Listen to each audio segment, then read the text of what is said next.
দাউদ বিন মুখে কথা বলেছিল হাদি। আজ কয়েকদিন আগে ভাবুন তো, যেই মানুষটা কয়েকদিন আগে ওসমান হাদির পাশে বৈঠক করেছে, যার সাথে হাসি মুখে কথা বলেছিল হাদি, আজ সেই মানুষই গুলি বর্ষণের ঘটনায় জড়িত সন্দেহভাজন। নাম কি জানেন? ফয়সাল করিম মাসুদ, ছদ্মনাম দাউদ বিন ফয়সাল। সাবেক ছাত্রলীগ নেতা, ঢাকা মহানগর উত্তর সহ আদাবর ছাত্রলীগের সাবেক সভাপতি। জাহাঙ্গীর কবির নামক আসাদুজ্জামান খান কামালের বিশ্বস্ত অনুসারী বলেও কিন্তু পরিচিত।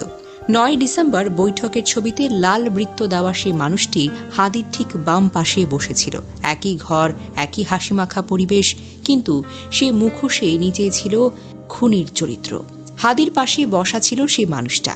সে হয়তো অপেক্ষা করছিল কখন রাস্তা ফাঁকা হবে, কখন হাদিকে আমি একটু একা পাবো, কখন সবচেয়ে কাছ থেকে আমি গুলি করতে পারবো। এটাই তো সবচেয়ে ভয়ঙ্কর সত্য।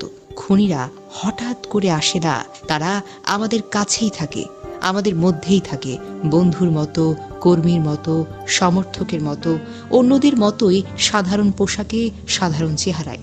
আমরা শুধু টের পাই না। ওসমান হাদির মাথায় যে গুলিটা লেগেছে, চিকিৎসকদের ভাষায় এটাকে বলে পয়েন্ট ব্লাঙ্ক, অর্থাৎ একেবারে কাছ থেকে করা শট।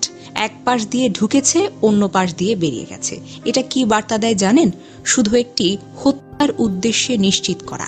এটা এমন একটি পরিকল্পনা যেটি সাধারণ কোনো হামলা হতেই পারে না। এটা ছিল টার্গেটেড কিলিং। 12 ডিসেম্বর দুপুর সেই সুযোগ এলো।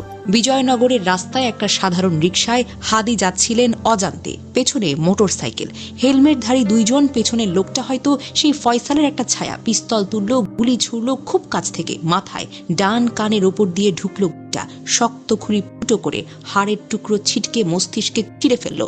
বাম পাশ দিয়ে বেরিয়ে গেল রক্তের ঝর্ণা দিয়ে, যেন একটা ছুরি দিয়ে মাথা চিড়ে ফেলা হয়েছে। রাস্তায় রাস্তায় রক্ত, রিকশায় রক্ত, হাদির শার্ট লাল। প্রত্যক্ষদর্শীরা বলেন, শব্দটা শুনে পা কেঁপে উঠল সবার।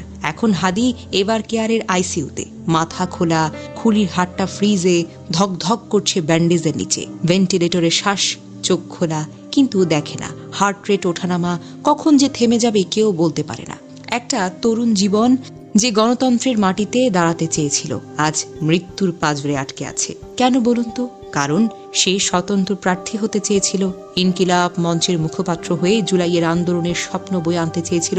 এটা আগ্রাসন নয়, এটাকে বলে নৃশংসতা, ভয়ঙ্করতা, ধিক্কার। যারা এমন করে তারা মানুষ হতে পারে না, তারা হবে দানব। ফয়সালের মতো সদ্ভাবের মুখোশে লুকিয়ে থেকে পেছন থেকে ছুরি মারে। জাহাঙ্গীর কবির নানকের মতো শক্তি যারা পুরনো রাজনীতির ছায়ায় বসে নতুন স্বপ্ন মারতে চায়, তারা ভুল করে না, তারা